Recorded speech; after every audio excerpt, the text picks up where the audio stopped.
এই কোরআন শরীফ থেকে হচ্ছে তখন যাত্রাটা শুরু হলো। আমি পাবলিশার ভাইয়াকে বললাম যে ভাই আমি আপনাদের কোরআন শরীফটাকে অনলাইনে সেল করতে চাচ্ছি। তো উনিও খুব অবাক হয়েছে যে আপনি কে, আপনি কেন সেল করতে চাচ্ছেন। আমি আমার পরিচয় দেওয়ার পর আরও অবাক হলেন যে আপনি ডক্টর হয়ে আপনি কোরআন শরীফ কেন সেল করবেন। তাই আমি বললাম যে না ভাইয়া, আমি আসলে প্রফিট করার জন্য সেল করতে চাচ্ছি না, আমি চাচ্ছি যে আমার মতো যারা পড়তে ভুলে গিয়েছে তারা যাতে আবার পড়তে পারে।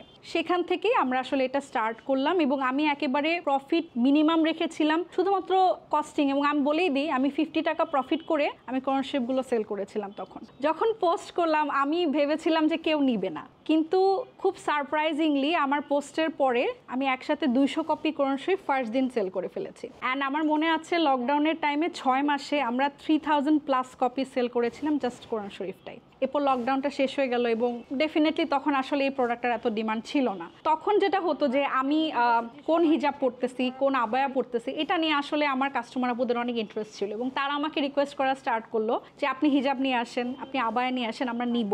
এই তাগিদ থেকে আমি ফার্স্ট খুবই ভয়ে 20 পিস হিজাব আমি নিয়ে আসলাম।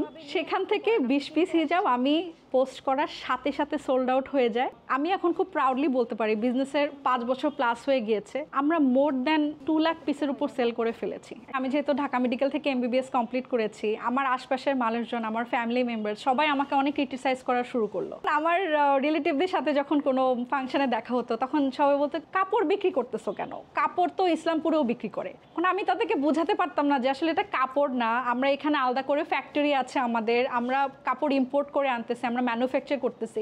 এত কিছু আসলে সবাইকে বোঝানো যেত না। শুরু থেকে আমাদের কাস্টমাররা কি চাচ্ছে সেটার উপর বেসিস করে ব্র্যান্ডটাকে গ্রো করেছি। এবং এটা বললে হয়তো অনেকে বিশ্বাস করবে না যে আমার বিজনেসের 0 ফলোয়ার্স থেকে 2 লাখ ফলোয়ার পর্যন্ত উইদাউট এনি বুস্টিং আমার $1 দেওয়া লাগে নাই ফেসবুককে, এবং আমার বিজনেসটা কিন্তু গ্রো করেছে। ব্যবসা করার শুরু থেকে সবসময় এভাবে চিন্তা করেছি যে আমার 1 টাকা ইনকামও যাতে হারাম না হয়। আমাদের কাছ থেকে কেউ কিছু অর্ডার করে কেউ যদি আমাদেরকে বলে আপু আমরা একটা জিনিস কম পেয়েছি, হ্যাঁ most of the online pages কিন্তু বলবে যে কম পেয়েছেন, আপনি ডেলিভারি ম্যানের সামনে দেখেন নাই, আমাদের কিছু যায় আসে না। বাট আমি কিন্তু তাকে ইনস্ট্যান্ট সেটার একটা সমাধান করে দিই। সে যদি প্রোডাক্ট না পেয়ে থাকে তাকে দিয়ে দিই। কেন?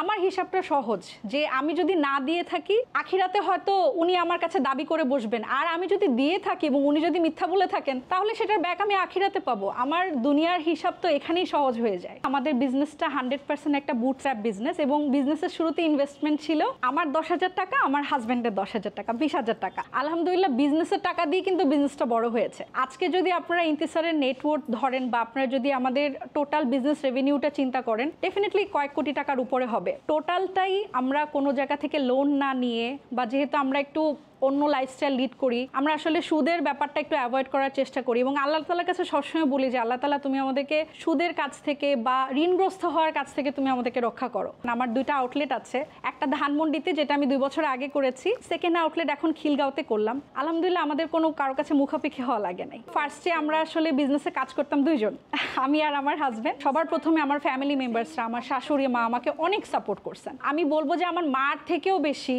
আমার শাশুড়ি মা আমাকে সাপোর্ট করছেন বিজনেস গ্রো করার জন্য। আলহামদুলিল্লাহ আজকে আমাদের এখানে এমপ্লয়ি হচ্ছে 50+। যখন অনলাইন বিজনেস করতাম আসলে তখন অনেক কিছুই হতো আমাদের সাথে। যেমন একবার আমার একজন খুব আমাকে আর্জেন্ট, আপু আমার ডেলিভারি লাগবে, ড্রেস ডেলিভারি লাগবে। আমরা তাকে খুব আর্জেন্টভাবে আমার ফ্যাক্টরি থেকে ড্রেসটা তাকে পাঠাও দিয়ে হচ্ছে তার কাছে পাঠালাম। ডেলিভারি ম্যান একটু পর আমাকে ফোন দিয়ে বলতেছে আপু উনি তো ড্রেস নিয়ে উপরে উঠছে ট্রায়াল দেওয়ার জন্য, আপু উনি তো আর আসে না। তাই বললাম না আসবে না কেন, আপনি খোঁজ নেন, উনি বাসায় আছে হয়তো। একটু পর ডেলিভারি ম্যান আবার ফোন দিয়ে বললো যে আপু এই বাসাতে এই নামে কেউ থাকে না। তখন তো আমাদের মাথায় মানে একদম আকাশ ভেঙে পড়ছে, কারণ ওনাকে আমরা 10,000 টাকা প্লাস ড্রেস ডেলিভারি দিলাম, উনি ওই বাসায় থাকেন, এটা কেমন কথা। লোকেশন কাছে হওয়ার সুবাদে আমার হাজব্যান্ড আমার ম্যানেজার তখন সেখানে গেল আর কি দেখতে কি অবস্থা। গিয়ে দেখে আসলেই ওখানে উনি থাকে না। তো তখন হঠাৎ করে দেখা গেল যে আপনার গ্যারেজে একটা সিসি ক্যামেরা আছে। তো ওই সিসি ক্যামেরা চেক করতে গিয়ে দেখা গেল যে যিনি ড্রেস ডেলিভারি নিয়েছিলেন উনি হচ্ছে ডেলিভারি ম্যানের কাছ থেকে নিয়ে উপরে গিয়ে ড্রেস চেঞ্জ করে আরেকটা ব্যাগে করে ড্রেস নিয়ে বের হয়ে গেছে। ওনার সামনে দিয়েই বের হয়েছে,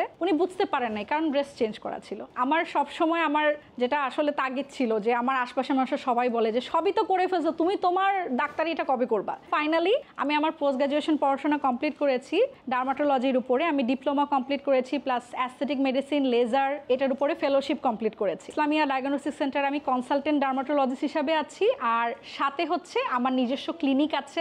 এই ক্লিনিকটা আমার একেবারে একটা প্রাণের জায়গা, এই জন্য যে যেহেতু আমি বিজনেস ঘরানার, আমাকে দিয়ে আসলে চাকরি হবে না। তো আমার এই ক্লিনিকে এখন আমি যাবতীয় স্কিন ডিজিজের যে পেশেন্ট আছে তাদেরকে দেখি, প্লাস আমার এখানে আলাদা করে লেজার, অ্যান্টি এজিং এবং হচ্ছে অ্যাস্থেটিক যে ট্রিটমেন্টগুলো এখন নাওয়াডেজ ডার্মাটোলজিতে এগুলো খুবই পপুলার, এগুলো সবই আলহামদুলিল্লাহ আমরা এখানে করতেছি। আমাদের এখানে শুনতে খারাপ লাগলেও এরকমই বেশি আসে যে আপু আমার হাজব্যান্ড আমাকে আর পছন্দ করতেছে না, সে পরকিয়া করতে চাচ্ছে, আপু আমাকে একটু সুন্দর করে দেন।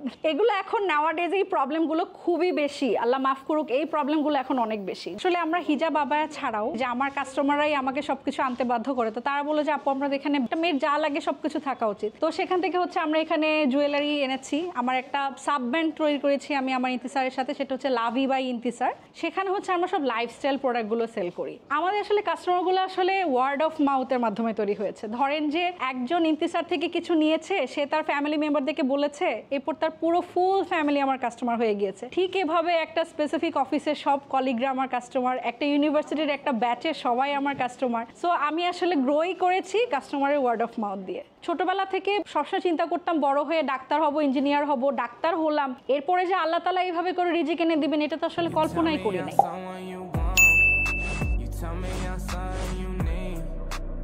Baby, you know that I'm bad for you, yeah.